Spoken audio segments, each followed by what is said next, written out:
Welcome to Global Money Talk, brought to you by Sempro TV. Greetings to all of our viewers from across the U.S., Korea, and around the world. We're coming to you live from the floor of the New York Stock Exchange in New York City, the financial capital of America. I'm Remy Blaire, and joining me here on the trading floor this morning to weigh in on the top stories of the day is Tai Wong, independent proprietary trader. Tai, good morning and happy Wednesday to you. Good morning, Remy. Today, October 2nd, is sort of ironically International Nonviolence Day. It's based on the birthday of Mahatma Gandhi, who was famed for his nonviolent sort of resistance to the British Empire, which eventually helped win India its independence. And you see all the things going on in the world, and you just breathe kind of a sigh. Yes, and then when we look at what's happening in the Middle East as well as other parts of the world, it really makes you pause for a moment. We know that as we kicked off the month of October as well as the final quarter of this year, all eyes were on the Middle East. And especially when we were live yesterday, we were watching what was happening in Israel. So in today's session, we'll dissect that a little bit, but let's start out by talking about what we saw in the markets yesterday. And Yes. right now we are seeing flat trading for the U.S. equity averages, but we did start out yesterday in the red. So what do you make of some of that volatility? Does it stem back to everything we're seeing in terms of risk?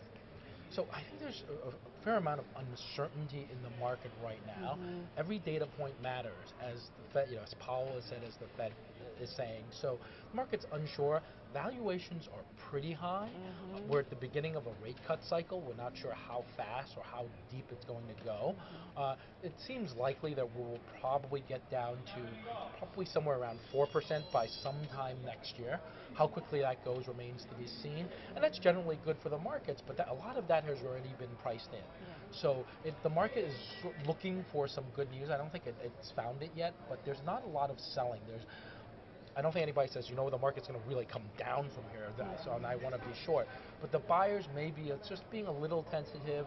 Let's see what we get in the Middle East over the next week or so, and also what do payrolls look like? We got ADP this morning, which was stronger than expected, and the first bounce in sort of 3 months. And interestingly, even though it was a tiny bit. ADP, the revision to August was slightly higher, and certainly the employment reports we've seen sort of all revisions lower, which suggests overall a little bit of weakness in the employment data. So it's just tiny. ADP doesn't necessarily always correlate with payrolls, but maybe a sign that that market is stabilizing.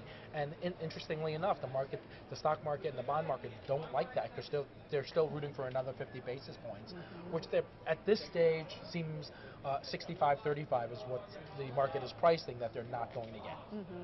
It's very interesting to see the fluctuations so far this week in terms of expectations for the Fed rate cut coming up in November, following the U.S. election and, of course, another non-farm payrolls. But before we get that October non-farm payrolls report, this Friday we do get the latest month, September non-farm payrolls and unemployment. And before that, tomorrow morning, we get jobless claims. So a lot of labor data to get through.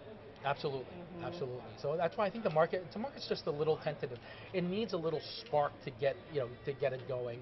We also tomorrow and Friday is Rosh Hashanah, so it's a Jewish New Year, and that's going to make the markets, certainly in the United States, perhaps a little bit quieter than it normally is. Which my parking at the parking lot might be a little bit better, which is positive for me. But the market might be a little quieter, a little tentative, waiting for some kind of inspiration.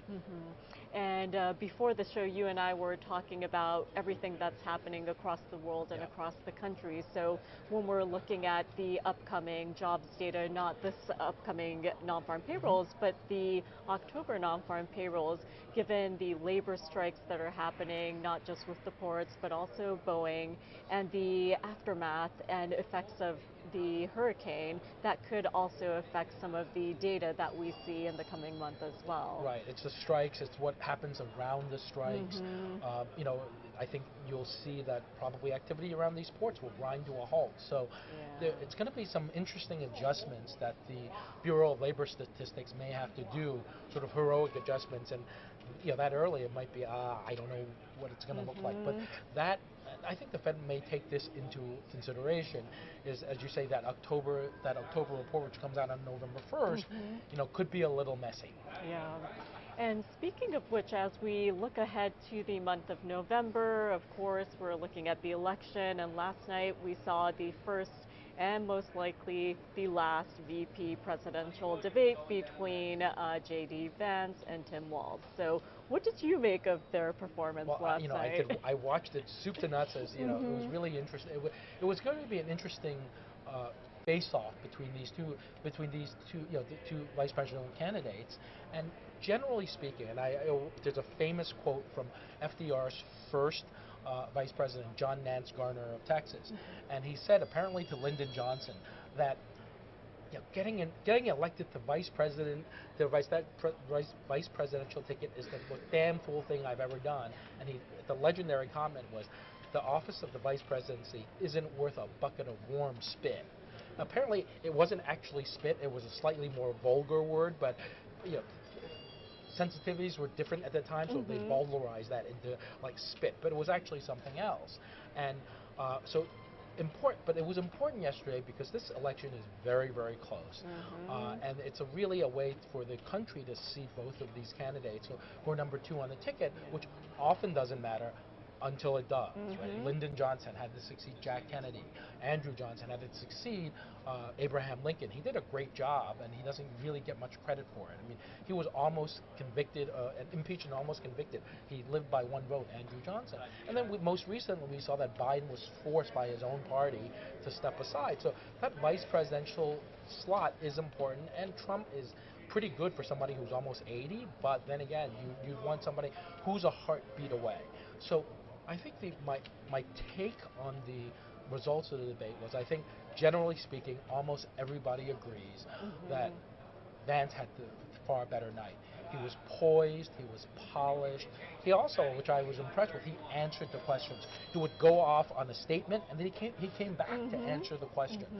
And for him, he's been made out, he has the lowest approval ratings of any of the four candidates on the ticket. He's been accused of being an attack dog, somebody who's a little off the handle, and a lot of people panned Trump's selection of him. I'll tell you what, Donald Trump Jr., who was the one who really pushed J.D. Vance instead of Doug Burgum, the governor of North Dakota that Trump initially wanted, Donald Trump Jr. is pretty happy today because he came off and he said, smart, polished, not crazy, sort of very affable, in fact. And you could argue that he defended Trump's first term and the ideas behind sort of Trump's campaign better than Trump himself because he didn't fall into the traps. Governor Walz, on the other hand, been in politics much, much longer, but certainly, the hearty Midwesterner, sort of, like an everyman. He came off as a little bit tentative. He misspoke a few times, and listen, I get that. I misspeak from time to time. It happens, and you're in front of 100 million people, although they're not in the audience with you. But it was a little tough. I think for him, the one part that he really they caught him, and I was a little surprised when they asked him about where he said he was during Tiananmen Square, and he seems to have a little bit of a history of fibbing about his service, about whether he was in Iraq.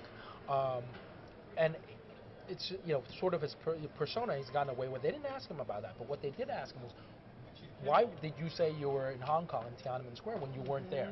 And I think it was a surprise. He sort of tried to filibuster his way through that and said he brought a lot of teams to China, but it was caught that you got caught on that. But I think the one thing that he did do well was he's a very, very progressive candidate. As a matter of fact, he was really chosen because the Progressive Caucus in the Congress, primarily Pramila Jayapal, really wanted him and pushed Harris to take him. So he didn't come off as somebody who was far left progressive. He didn't come off as sort of Bernie Sanders from the Midwest. So I thought that was successful for him. But on balance, I think it is pretty clear that Vance had the better night.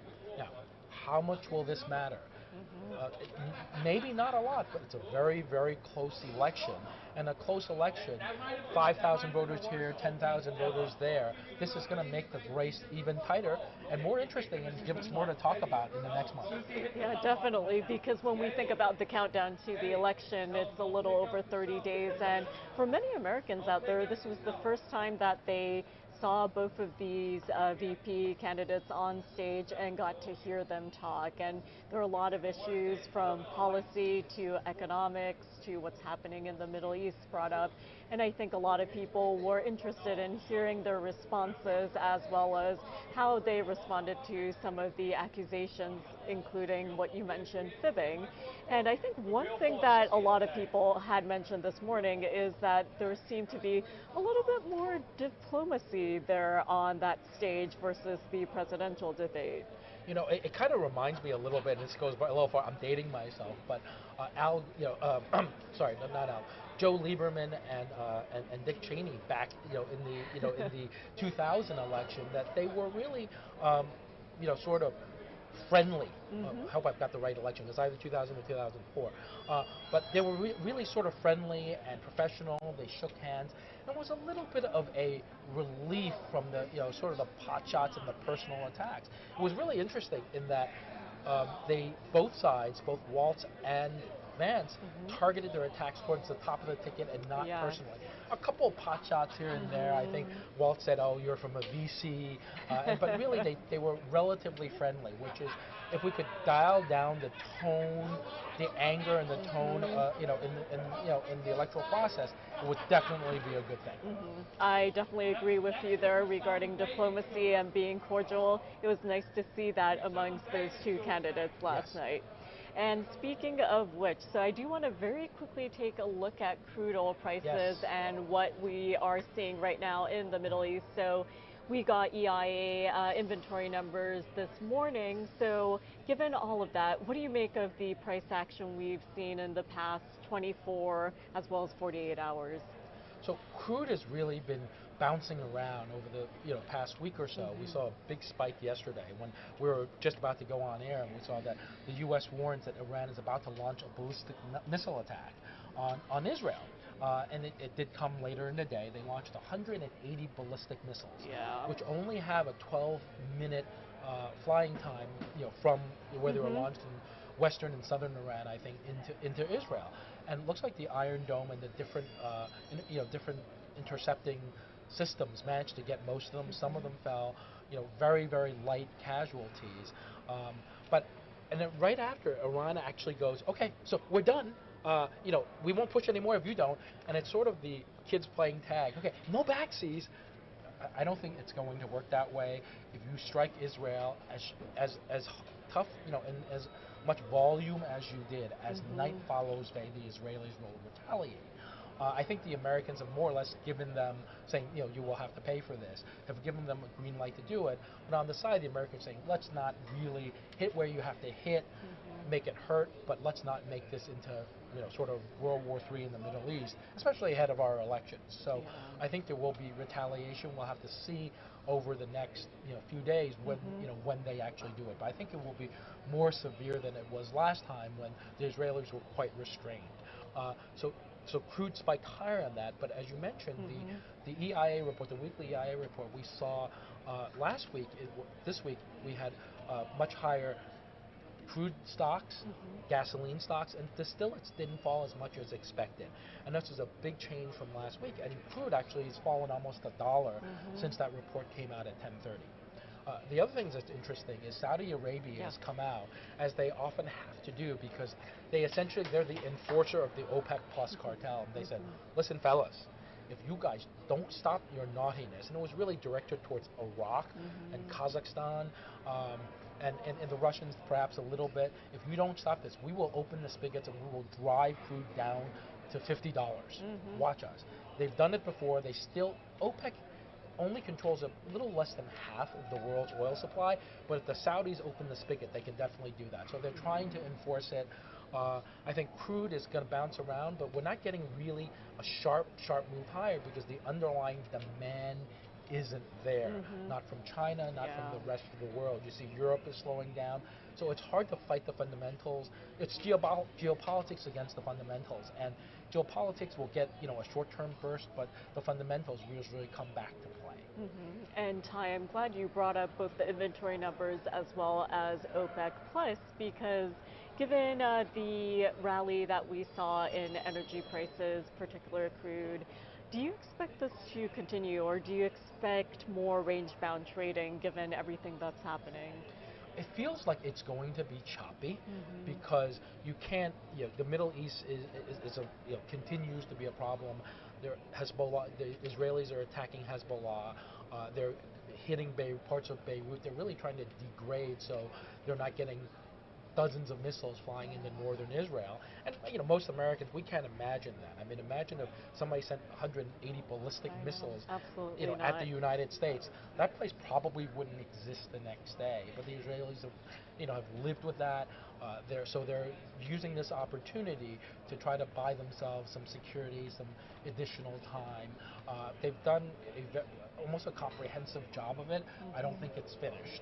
So I think that the market is going to be choppy, but if I find it hard to see crude much higher from current levels unless something really drastic happens.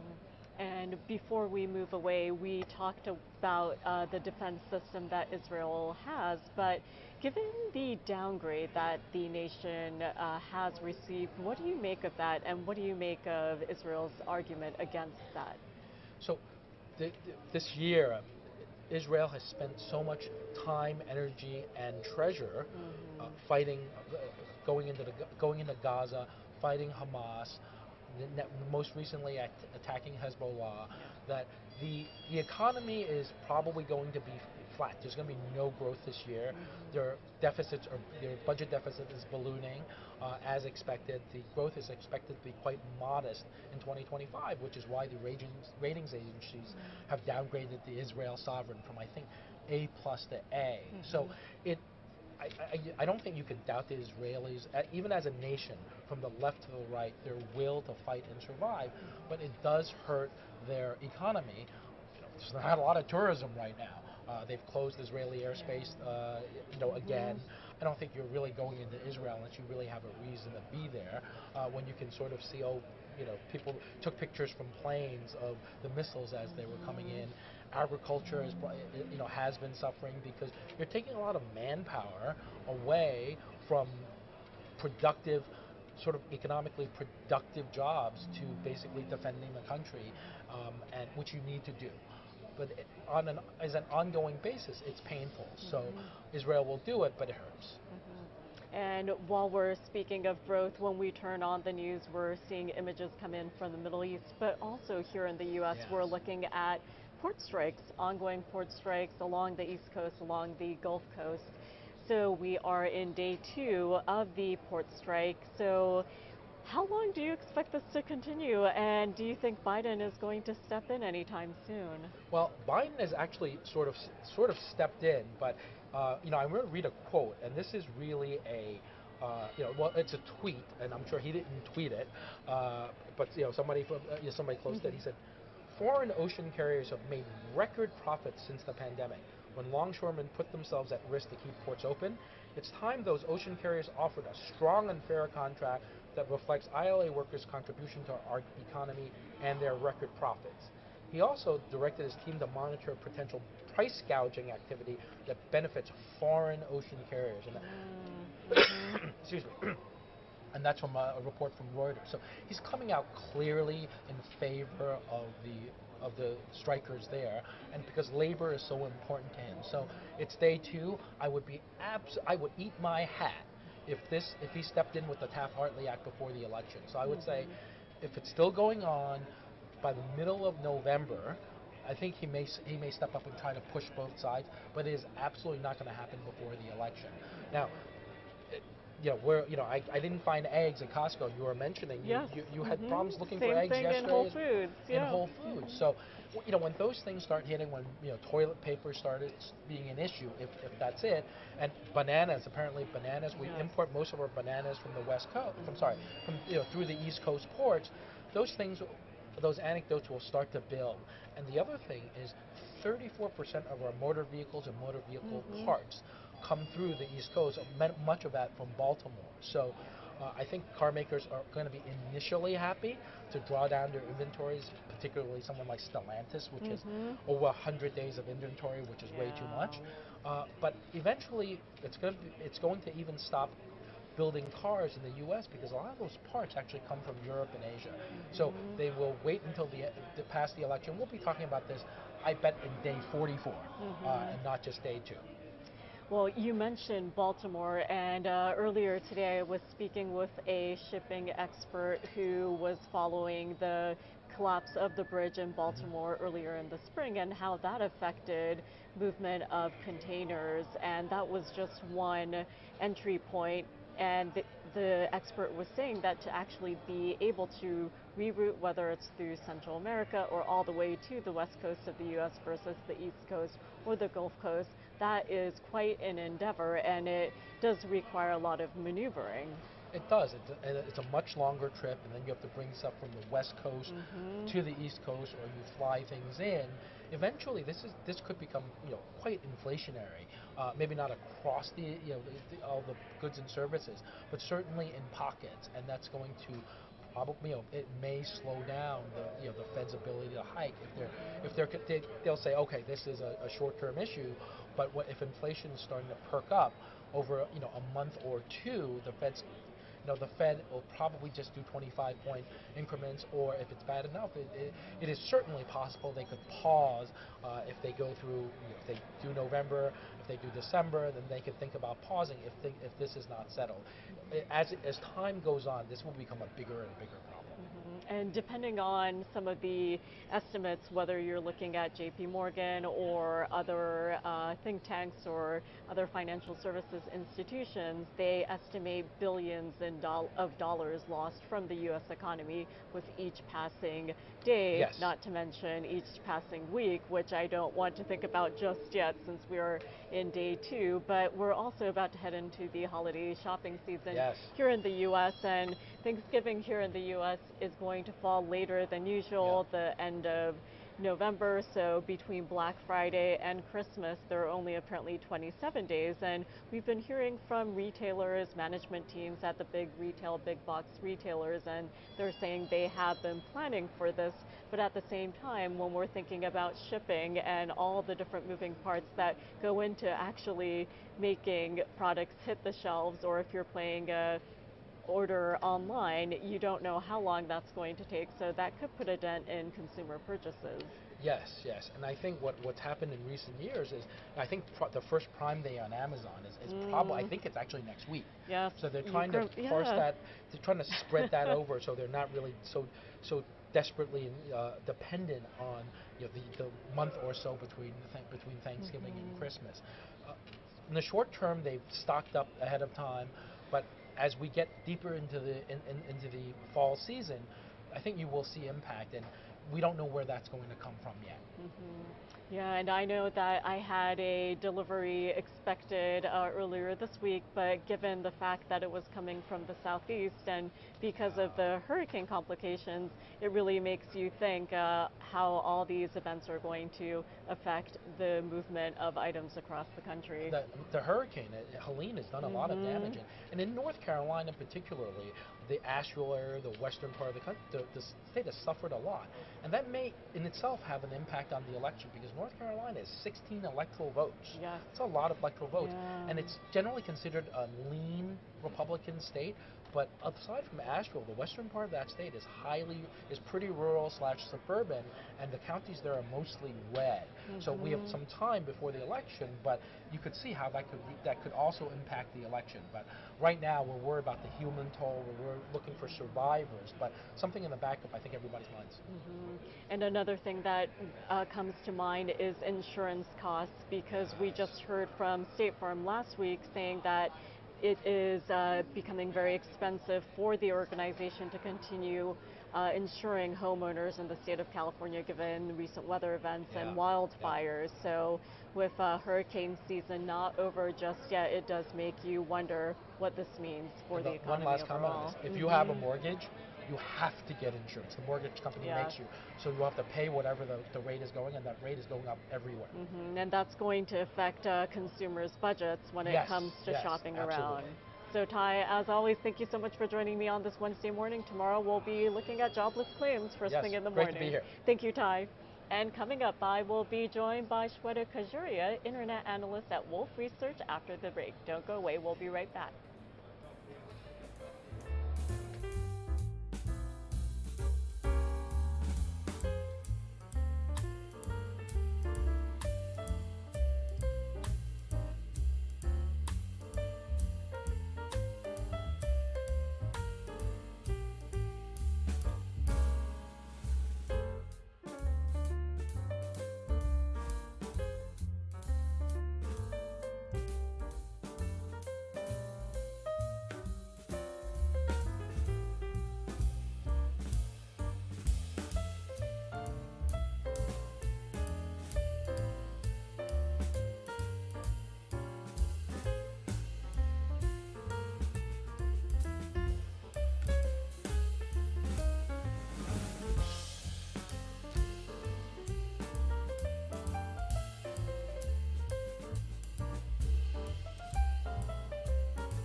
Welcome back to Global Money Talk live from the New York Stock Exchange. As we kick off the final quarter of the year, all eyes are on the final months. But in terms of trends, we're not just focused on the key holiday shopping season, but there is a lot going on in terms of the macro landscape with ongoing geopolitical as well as labor stoppages that could have far-reaching implications.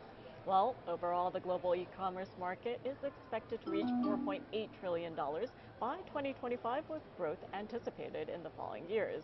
Now, kicking off our discussion this morning on e-commerce as well as mobility and trends for some of the Mag 7 names, I am joined by Shweta Khajuria, Internet Analyst at Wolfe Research. Good morning, and thank you so much for joining me. Thanks for having me. It's great to be here. Well, first and foremost, let's start out by looking at e-commerce. So when we talk about this, it does encompass cross-border commerce as well as borderless business and international online retail. And more importantly, when we think about this, it's not just a luxury for organizations or just one strategy. So Shweta, can you give us an understanding of the current total global e-commerce market? Yeah, sure. First of all, at a high level, excluding China, the global e-commerce market is several trillion dollars, approximately call it single $5 trillion market. United States is a fairly good percentage of that market. Globally, e-commerce market is expected to grow in the low double-digit percentage range, call it 10 to 12 percentage range, and in the United States, more in the high single-digit percentage range because the penetration levels here in the US are significantly higher than in some of the other countries in the world. At currently, e-commerce penetration as a percentage of total retail in the US and in the developed market is expected to be at around 25-ish% at a high level. And there's still, when the penetration is still that low, there's still runway for growth for e-commerce. Not every category is that low penetrated. There are some categories like electronics and books that have been being sold online for a long time that are much more penetrated. But then there's also grocery that is 12 to 13% penetrated. So at a high level, we are looking at 25% penetration levels in the developed markets and lower than that in the underdeveloped markets. And as a result, we think that there's still a runway for growth. Just as a proxy, when we think about markets and penetration levels, digital advertising and or online travel, both in developed markets, have penetrated about 65 to 70% of the total market. That is, 65 to 70% of total advertising or total travel is now digital. And we have seen a lot of growth in that market. And similarly, we think that e-commerce will follow. It's just not yet fully penetrated. So we think that there is still at least double-digit growth at a global level to be had on a sustainable basis until we see these penetration levels kind of start to plateau. And before we move on to growth, I do want to ask you, what do you think are some of the reasons behind what we're seeing in terms of the trends that you mentioned? Well, first of all, it depends on the country. In the developed world, some of the trends that we have seen, especially in the recent past, well, first of all, it was COVID. Before COVID, every year we were seeing penetration increase maybe 1 percentage point or so each year. But then COVID obviously experienced a huge pull forward of demand where penetration spiked because we didn't have any choice but to order online. We couldn't go out, stores were closed, and even grocery was being ordered online. And so the penetration levels, at least in the United States and in developed markets, spiked, and to some degree in international markets as well, just because of COVID. Post-COVID, so that was a huge step change, and people started getting habituated to ordering online. Post-COVID, the penetration level has come in a little bit because people are living more of a normal life and going out and buying items as well. And so the penetration level now is still higher than what at pre-COVID would suggest if COVID had never happened. But versus the COVID level, it's still kind of come in because people are going out. So the COVID pull forward was a huge step change in penetration levels. The second driver for penetration, especially in the non-developed markets, is access to internet and access to mobile phones. So as more and more people and populations get access to mobile phones and internet, the penetration levels for e-commerce should rise at a pretty good level. And we kind of saw that with United States and developed markets many, many years ago. The third driver is infrastructure, where even if you have mobile and internet and access to online ordering, but if the country or the state does not have the infrastructure built for delivery in a more efficient way, that penetration is going to start slowing versus maybe in markets where infrastructure is built for pretty efficient delivery as well as payment.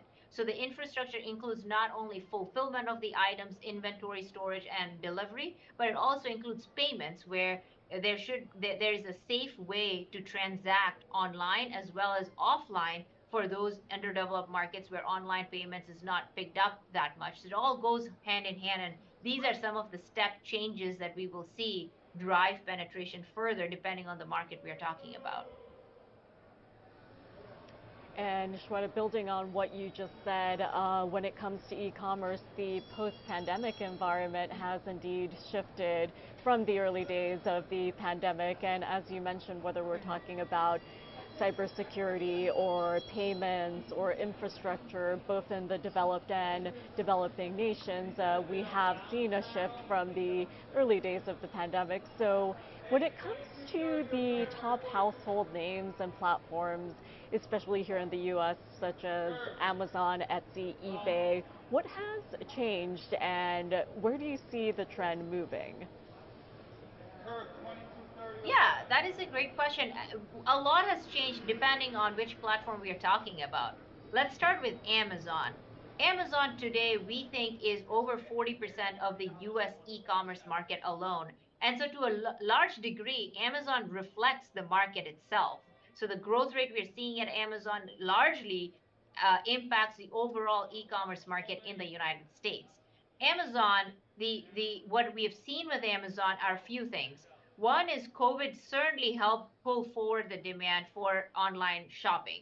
That is true for Amazon, that's true for eBay, Etsy, everybody. But specifically with Amazon, what has helped is also the value proposition that Amazon offers with faster delivery. Increasingly so, what Amazon has done is they have increased their investment in fulfillment and their infrastructure, whether it is outbound or inbound fulfillment, specifically outbound so far, but they're working on their inbound fulfillment infrastructure that has allowed them to deliver their items even faster than just the traditional 2-day promise. Greater and greater percentages of households in the United States are getting their items faster. And one would think that as they're getting items faster, maybe Amazon is running at a loss on a per item basis, but that's not the case because what Amazon has done is very efficiently rerouted its infrastructure, whereby even on a per item basis, they are not running at a decreasing profit levels. They're actually running at improving efficiency because the transportation cost is lower, because the fulfillment cost is lower as they're bringing items closer to the households. And that's why not only are they benefiting from faster delivery, but they're also benefiting from lower costs and more efficient routes. So what that has done is that has allowed consumers to be more habituated to Amazon, even in the non-discretionary category, which is their holy grail, where so far a lot of discretionary categories have penetrated with Amazon, but they are still trying to penetrate the non-discretionary category, specifically grocery. And as more and more consumers get habituated because they get same day, same hour, or within a few hours of free delivery, they're more habituated to buy non-discretionary items where Amazon is not as penetrated or does not have that much share, and it is allowing Amazon to grow faster in those categories, thereby helping them grow their overall retail. So even in macro environments where maybe we are starting to see pressure on consumer spend among lower household income consumers. And we saw that with what Dollar General or Dollar Tree have said, where lower income households are actually getting pressured. But why Amazon is being able to offset that maybe a little bit better than an eBay or Etsy is because Amazon is is able to deliver items faster for consumers, and Amazon is very well diversified where they have both discretionary items and non-discretionary items. So people are still wanting to buy their food and pantry stuff as well as grocery, and Amazon is taking share in that. So that has allowed Amazon to continue to grow at a relatively healthy clip, even when we are seeing maybe some softening of consumer spend, especially in the lower income households in the United States. Now, what has happened with eBay is they have evolved their strategy over the years, where what eBay has done is, first of all, simplified their platform dramatically. The user experience on eBay is very different today, even if you are a seller or a buyer, than it was many years ago. And so, with that development alone, more users are using eBay more frequently. The second thing that eBay has done is that they have changed their strategy so to differentiate themselves from Amazon a little bit, because it's very difficult to compete with Amazon on a head-to-head basis. So in order to differentiate themselves from Amazon, what eBay has done is taken a vertical approach. Over the past several years, eBay has focused on key verticals that have been growing relatively well for them. So by taking some of the buyers that were not high quality buyers and focusing only on the buyers that are more frequent buyers on eBay that are higher quality for the platform, and focusing on certain verticals that are actually doing really well. For example, parts and accessories. They're a market leader in that for online parts and accessories, for luxury purses, for luxury sneakers, non-new in-season items across the board, which accounts for majority of their GMV, focusing on certain categories where they can have a leadership position. They have allowed themselves to grow in those categories, and that's why eBay not only saw that benefit during COVID, but is still now growing in expected to grow in the low single digit percentage range, still lower than overall e-commerce, but allowing them to grow because they're focused on these focus categories that are growing 4 to 5% for them, and they will keep expanding those categories. Right now, it's only 30% of their GMV that these growing verticals account for, but over time they could get to even 50%, and that could allow them to accelerate growth. So that is a fundamentally different strategy that eBay has taken upon itself that is different from Amazon. It's allowing eBay to grow and not decline in the overall e-commerce market. And then finally, for And Etsy, Etsy saw a huge Go ahead. oh no, go ahead. Yes, I'd like to hear about Etsy as well. Oh, well, I was just going to finish my thought on Etsy. Basically, Etsy has evolved dramatically. They brought on a CEO and CFO back in the day in 2017, well pre-COVID, when Etsy, nobody cared about Etsy at the time, and the new management team at the time, which is still their management team today, completely transformed the platform up until COVID by making dramatic product changes to the platform, and that allowed them to grow up until COVID. Then COVID hit, and Etsy saw a huge step change in demand and a huge change in their GMV growth profile or GMS growth profile, because a lot of buyers were going onto Etsy to buy items that they were not used to buying items on Etsy. When everything else was closed, all buyers were going onto Etsy.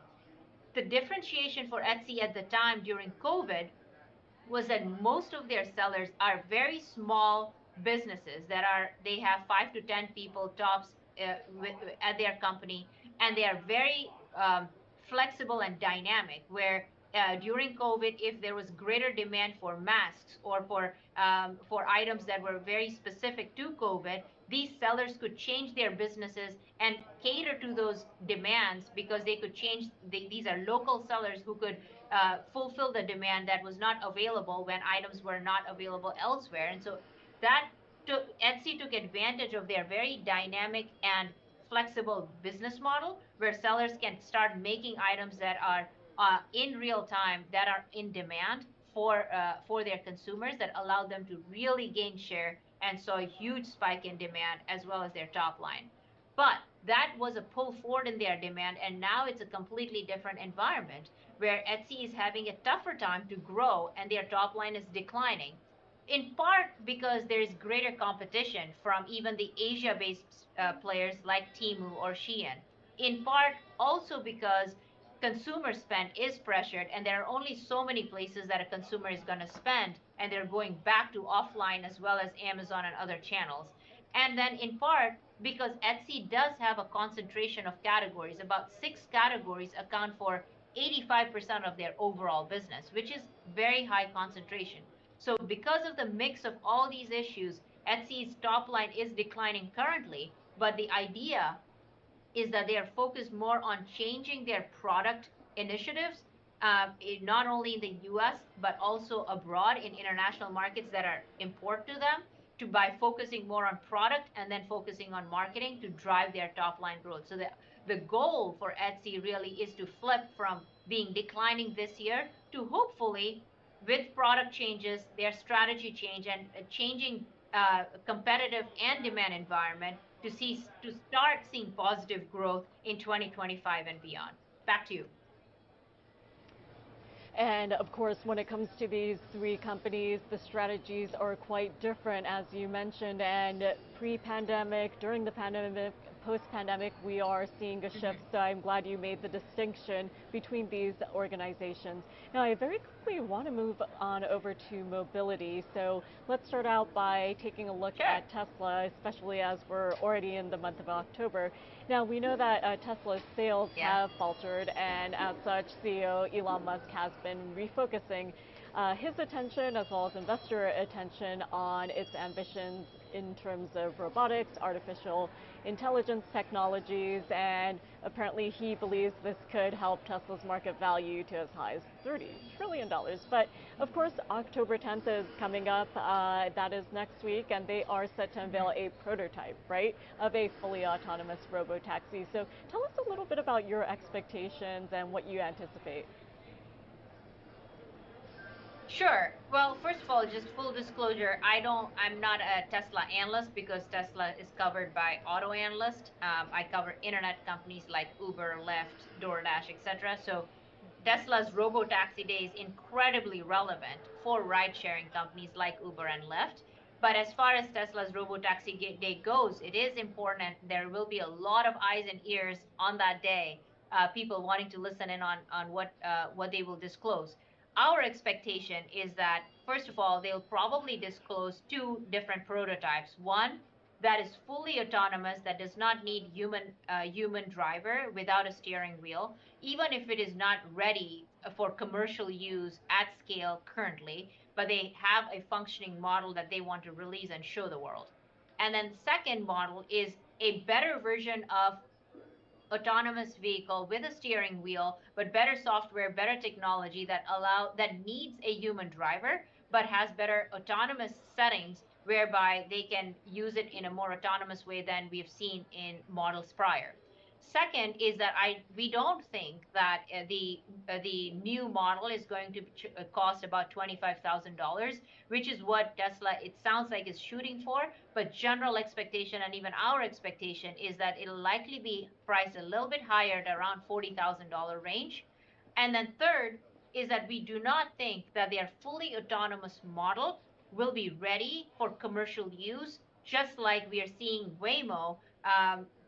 Right now in San Francisco and in areas like Phoenix and LA, you can actually use Waymo as a ride-sharing car without a driver on the road, and it's out there for commercial use. We do not think that Tesla's fully autonomous car will be ready for a commercial use anytime in the near future, even if they've built that technology, because the liability is large. If they are not fully ready and they do get into an accident, there is a huge liability on their brand equity as well as on people's lives. And so we think that they will probably phase it when they're very, very ready to launch it on a commercial basis. So we think that we are still maybe at least 1 to 3 years out in terms of them launching fully at scale.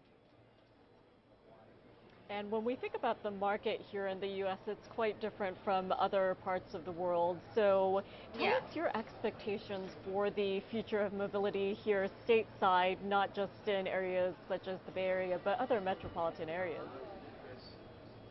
Yeah, well, first of all, for autonomous vehicles, it is not as much about federal regulation. A lot of times people think that it is federal or state regulation that is going to stop autonomous vehicles from scaling across the country, not only in Silicon Valley.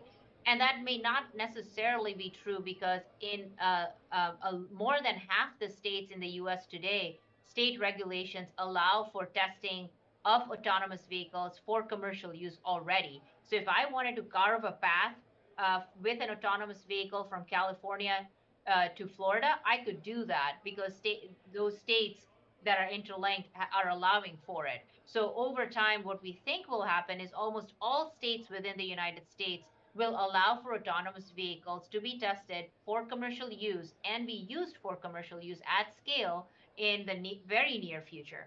The second thing is that right now, even in areas like Silicon Valley, in San Francisco, in Phoenix, in Los Angeles, where Waymo, which is part of Alphabet and Google, is used as a ride-sharing company on its own.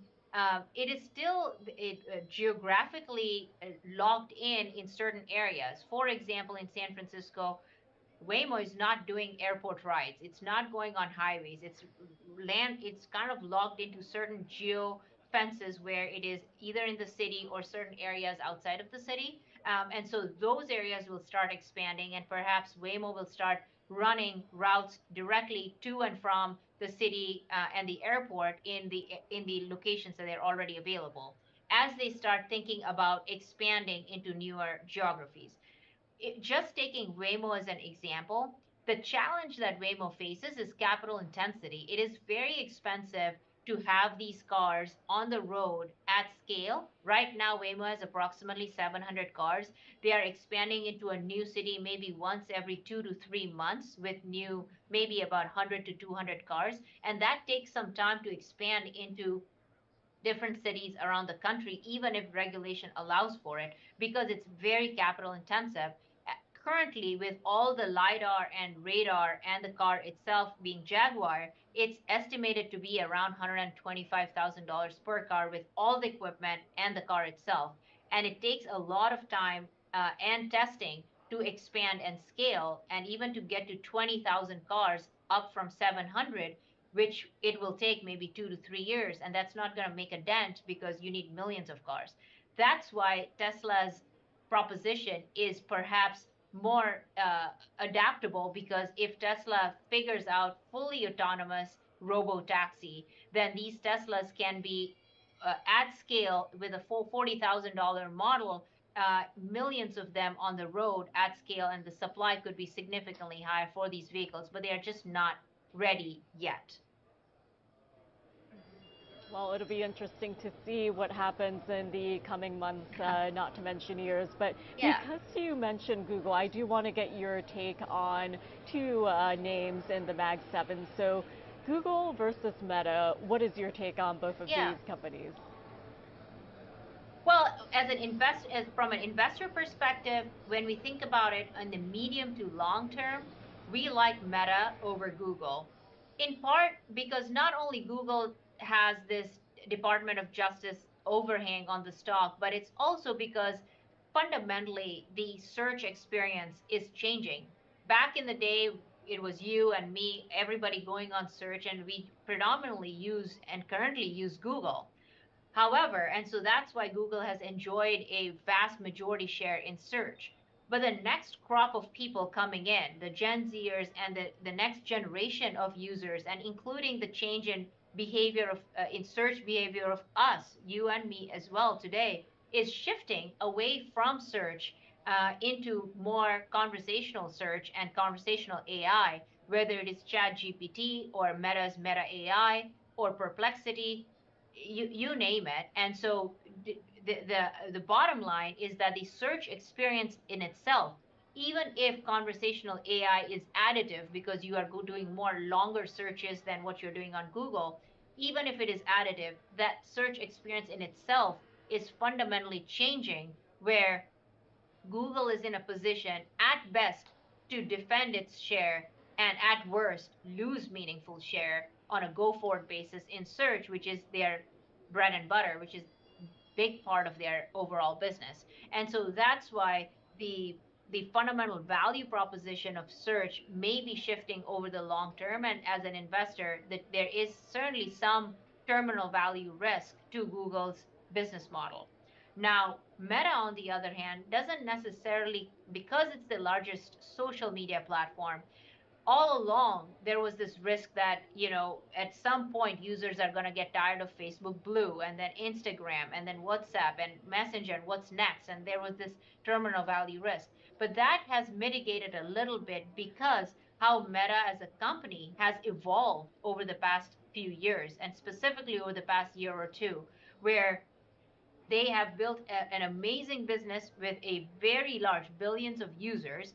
But more importantly, what they have evolved into is they are by far the biggest social media platform, and they have positioned themselves as one of the leaders in AI with their Llama 3 model, Llama 3.2, and soon to be Llama 4. And if they can maintain industry leadership in Gen AI, they could build several other business revenue opportunities on top of the business that they have already built. And that's why we are more bullish, because over the next 1 to 10 years, Meta is positioned to get new revenue sources from business to business messaging, from monetizing Meta AI, and even gaining share from Google search. And then ultimately potentially monetizing Llama, their AI model itself, whether it is with compute or revenue share with enterprise cloud providers. So the bottom line is their terminal value actually got enhanced, and they could build several new businesses on top of each other, while Meta doesn't necessarily have to compete against anyone else for as a social media platform, unlike Google that competes with search with conversational AI. So the outlook arguably has shifted more towards Meta for a reason, and that this is the primary reason. So for Google and Meta, I think it's very important to keep our eyes on what the bread and butter are for both of their business models. So since we're talking about bread and butter, I do want to wrap up our discussion by talking about online groceries. We have less than 5 minutes here, so I know you mentioned some of the factors that are keeping penetration levels low. So how do you envision the future of online grocery, and how do you think it'll evolve in this post-pandemic environment? Well, first of all, online grocery right now is only 12 to 13% penetrated in the United States. It's one of the most underpenetrated categories within retail. Part of the reason why we think that is the case is because these retailers run a very low margin business. Their profit profile is very thin. And when they partner with a partner like an Instacart or a DoorDash or an Uber Eats, what happens is they have to raise their prices for those platforms because they have to pay fees to those platforms. Given that their margins are low, they're not going to have the same price for most of the items on these platforms. And as a consumer, when you look at Instacart or DoorDash or Uber Eats, you know how much your milk and eggs and bananas and your regular groceries actually cost in store. And as an average consumer, maybe convenience is a huge advantage because you get it delivered to your home, but that may not be the only differentiated factor, as price is a huge deal, especially in an inflationary environment where prices are going up for milk and cheese and nuts and all the regular items for grocery. So when you see the price on these platforms higher than what the price is in store, that could limit the penetration of online grocery than some of the other categories. I'm not saying it's not going to happen. I'm just saying that it could be slower than what we have seen in the rest of the categories, because this could be one of those factors. What I think where I think we are headed is as larger platforms like Walmart and Target. Walmart has a huge market share in grocery in the US. It's over 40% in grocery. And as those platforms start offering online delivery and online pickup, and consumers start getting habituated to those platforms, then I think that penetration will start rising, even with Instacart and with DoorDash and with Uber Eats. That's a huge factor in terms of price parity. And then the second reason is also as there's greater awareness and habituation and value proposition from these platforms. For example, on Uber, you can get rideshare, you can get restaurants, you can get grocery. As that value proposition from these apps continue to grow for a reasonable price, the frequency of purchase will also increase, and that will drive penetration further. But that may be slightly of a slower move than we have seen in other categories. And that's it. Back to you.